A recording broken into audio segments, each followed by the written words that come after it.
Hey everyone, welcome back to our channel. If you're new here, please subscribe. I'd really love that. If you're returning, how you doing?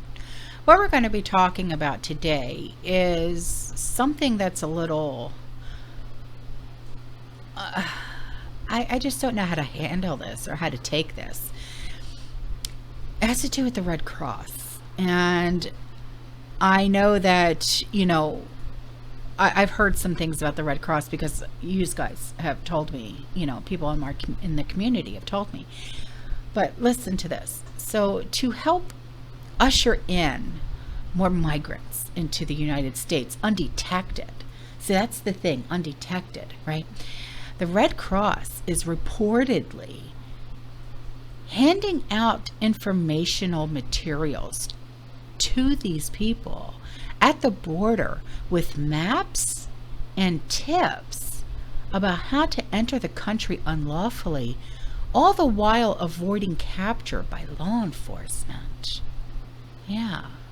This is just unbelievable. You would never think that such a large organization would do something so shady. They're supposed to help people in crises, not create a crisis.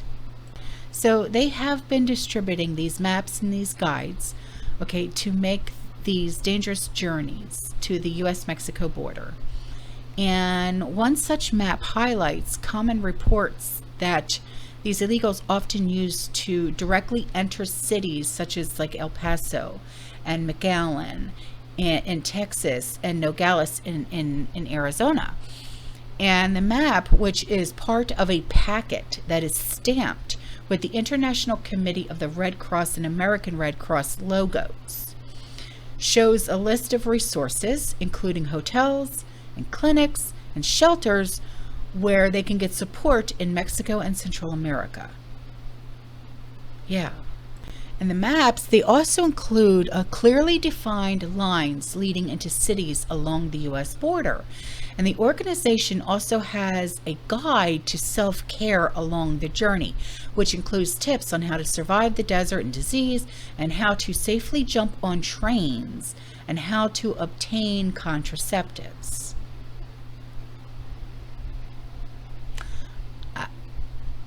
I know what you're thinking. I know.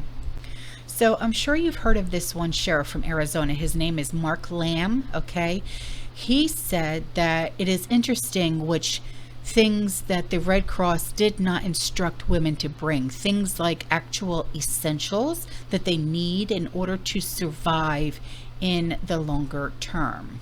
Like they didn't tell asthmatics to bring their inhalers. They didn't tell diabetics to bring their diabetes medication, but they did tell women to bring contraceptives because they know that women are going to be R-word. Yeah. So instead of handing out such things, the Red Cross should be instead be telling illegals, don't cross the border in the first place. And that's what Sheriff Lamb said.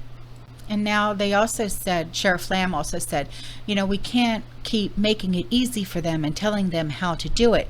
It turns out that the reason the Red Cross is aiding and abetting these criminals at the southern border is because it sits on the board of the Federal Emergency Management Agency's Food and Shelter Program, which disburses millions of U.S. tax dollars to various nonprofit groups that support and promote immigration into the country.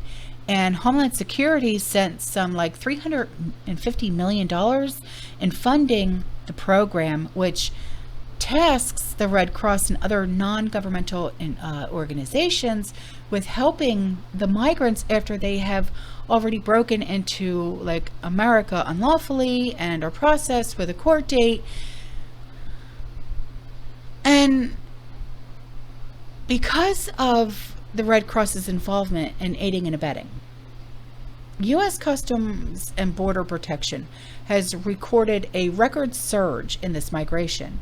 In the fiscal year of 2022, federal authorities encountered more than 2.3 million migrants, 870,000 of whom were encountered just between October and January.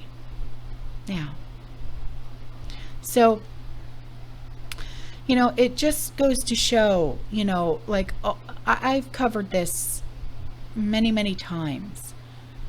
And, you know, with the southern border and stuff like that. And,